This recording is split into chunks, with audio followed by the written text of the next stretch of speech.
কারণ রাস্তার সাইডে যেই দিকে তাকাই রং বেরঙের বিল্ডিং। এই যে আমরা ভাই এই রঙের দুনিয়ায় কেউ থাকবো না, সবাই চলে যেতে হবে, কেউ আগে কেউ পরে। এই মাটির ঘরে আমাদেরকে যাইতে হবে, মাটির ঘর হচ্ছে আমাদের আসল ঠিকানা। তো এন একটা ছাগল জব করছে মনে কাহা তার একটা পাটি পুটি আশাল্লাহ দিতে। কত বড় ঈদগাহ, বাড়িখোলা ঈদগাহ আর কবরস্থান কিন্তু একসাথেই।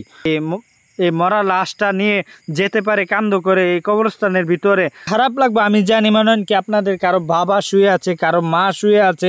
সবাই দোয়া করবেন এই কবরবাসীকে যেন আল্লাহ জান্নাতে ফেরদৌস নসিব দান করে। আসসালামু আলাইকুম, আশা করি সবাই ভালো আছেন। তো আমি এই যে দেখতে পাচ্ছেন ভিডিওটা, এটা হচ্ছে করিবাড়ি স্টেশন। তো এই করিবাড়ি স্টেশন থেকে আমি যাইতাছি কই মনেন কি বাড়িহালা ঈদগাহ আর কবরস্থান আপনাদেরকে দেখানোর জন্য। অবশ্যই আপনারা আমার সাথে থাকেন আর এই ভিডিওটা দেখা শুরু করেন আর কি, মনেন কি বেটা ভিডিওটা দেখতে থাকেন। তো এই যে যাইতাছি মোটর সাইকেল দিয়া, সামনে দিয়ে একাফা ঘুমটা দিয়ে লাগছে। আচ্ছা মনেন কি এই করিবাড়ির পরিবেশটা কিন্তু অনেক সুন্দর লাগতেছে, অনেক ভালো লাগতেছে। কারণ রাস্তার সাইডে যেই দিকে তাকাই রং বেরঙের বিল্ডিং। এই যে বিল্ডিংগুলো দেখতেছেন এই অনেক সুন্দর করে মনেন কি কাজ কাম করছে। এই বিল্ডিংয়ের কাজটি অনেক সুন্দর হয়েছে। এই যে দেখেন কত জায়গা মনেন কি একটু পরপরে আলি বিল্ডিং। তো এই পুকুরটা অনেক ভালো লাগতেছে। অবশ্যই আমরা যাইতেছি কই বাড়িখোলা ঈদগাহ আর কবরস্থান আপনাদেরকে দেখানোর জন্য। অবশ্যই দেখতে পাচ্ছেন মনেন কি করিবাড়ির রাস্তার মধ্যে যে এত বিল্ডিং। তো মনেন কি আপনারা ভিডিওটা না দেখলে অবশ্যই বুঝতেন না, দেখতেনও জানতেনও পারলেন নিলে না। তো অবশ্যই আপনাদেরকে দেখায় দেখায় আমি যাইতাছি। তো যাওয়ার পথে দিই মনেন কি রাস্তার মাঝে হেয়ারকুটা সরাই লাগছে। আমি তো আবার ডরাইতেছি কই স্লিপ কেটে নিতে মোটর সাইকেল। তো আচ্ছা যাক, মোটর সাইকেল যেহেতু স্লিপ কাটছে না, সামনে আইল্যান্ড। তো আইল্যান্ডও পার করলাম সুন্দর করে। এন দি দুই কাহা মুরব্বী কাহা মনেন কি জানি কথাবার্তা কইতাছে। আচ্ছা ইটান হুননের সময় নাই, তো আপনাদেরকে যেটা লাগে যাইতাছি ওইটা অবশ্যই দেখাইতে হইব। যাওয়ার পথে তো মনেন কি কত রকমের জিনিস দেখা যাইতেছে বুঝছেননি। এই যে আমার কাছে মনেন কি এই জিনিসগুলা দেখে ভালোই লাগতেছে। এরপর দেখেন মনেন কি এই যে হেরা ভাড়া দুইটা, এই হেরা ভাড়াটিও সুন্দর লাগতেছে না। এই যে রাস্তাটা সাইডে দিয়া লাগছে অনেক ভাল লাগতেছে। এরপর মনেন কি গাছের মধ্যে কত রকমের ব্যানারও টাঙ্গাই লাগছে, ইডিও কিন্তু সুন্দর লাগতেছে। এই যে দেখেন হেত্রী, এই হেত্রীও সুন্দর লাগতেছে না। গ্রাম বাংলার পরিবেশ কিন্তু এরকমই, গ্রাম বাংলার পরিবেশ যে দেখে সে একমাত্র জানে। তো ছাগলটা ঘাস খাইতেছে, ছাগল ঘাস খাইতো না কি খাইব, আচ্ছা খাক, ছাগলে ঘাস খাইতে হয়েছে ঘাস খাক। তো আমরা যাইতাছি মনেন কি এই যে দেখেন আখ ক্ষেত, কুইস ক্ষেত, কত এই আবরণলা ঘাস টাছ অনেকটা নয় আছে। তো এটি কিন্তু অনেক সুন্দর লাগে, ভিউটা কিন্তু সুন্দর হয়। এই গ্রাম বাংলার পরিবেশ অসাধারণ, মনেন কি যে দেখে সে একমাত্র জানে। তো এই যে দেখতেছেন বাড়িখোলার ভিতরে কিন্তু আমি ঢুইকা গেছি গা। অনেক ঢুকার পরে আমি যাইতাছি, আমার কাছে অনেক ভালোই লাগতেছে। তো ভালো লাগতেছে আর মনেন কি কেমনে যাইতাছি মনেন কি কবরস্থান আর ঈদগাহ পার হইয়া গেছিলাম গা। তারপরে মনেন কি আবার গাড়িটা একটু ঘুরাইলাম, ঘুরাই এরপরে মনেন কি এই যে মাটির রাস্তাটা যাইতাছি।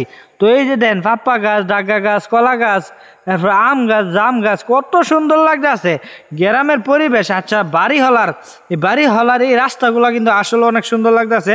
আমি কিন্তু কবরস্থানে আই করছি। এই যে দেখতেছেন এটা হচ্ছে আমাদের লাউরহতিপুর ইউনিয়ন বাড়িখোলা গ্রামের এই কবরস্থান। অনেক সুন্দর ও ভালো লাগতেছে এই কবরস্থান দেখতে পাচ্ছেন সাইডের ফুল গাছগুলা কত সুন্দর লাগতেছে, ভালো লাগতেছে আমার কাছে। মনেন কি বট গাছতলা আবার এনে জানি কি করতেছে। এন একটা ছাগল জব করছে মনে কাহা তার একটা পাটি পুটি আছে। আচ্ছা মনেন কি আমরা মনেন কি টান দেখতেও লাভ নাই, মনেন কি একটু শূন্যও লাভ নাই। তো কাহা তারা মনেন কি এই যে দেখেন এই গুস্তু গুলারে মনেন কি অনেক সুন্দরভাবে বাজাইতেছে, গুছাই গেছে দেখতেছেন মনেন কি। এরপরে আমি যাইতাছি ঈদগার মধ্যে, এইখানে দি মনে অটো ডালাহা আছে মনে হয় বাইরেরই আর কি ছাগল জব করতেছে যারা তারারই। তো এই যে দেখতেছেন মনেন কি আমি বাড়িখোলা ঈদগার মধ্যে প্রবেশ করলাম। ঈদগার পরিবেশটা দেখেন মার্শাল্লাহ দিলে কত বড় ঈদগাহ। মনেন কি এই মাথাতে এই মাথাত মনেন কি আমাদের লাউরহতিপুর ফুটবল খেলার মাঠ কি রেন্দাও দেয় আরেকটা ফুটবল খেলার মাঠ দুই ধরতে গেলে। বাড়িখোলা ঈদগাহ আর কবরস্থান কিন্তু একসাথেই। তো অবশ্যই আপনাদের কাছে এই ঈদগাহটা দেখে কিরকম লাগতেছে, অনেক বড় বাড়িখোলার ঈদগাহ। মনেন কি আসলে এই লাউরফতি ইউনিয়নের লাগে মনে হয় কি ঈদগাহটা মনে হয় বড়। তো অবশ্যই দেখতেছেন অনেক সুন্দর একটা পরিবেশ। আর এই যে দেখেন সামনে একটা বট গাছ দেখা যাইতেছে।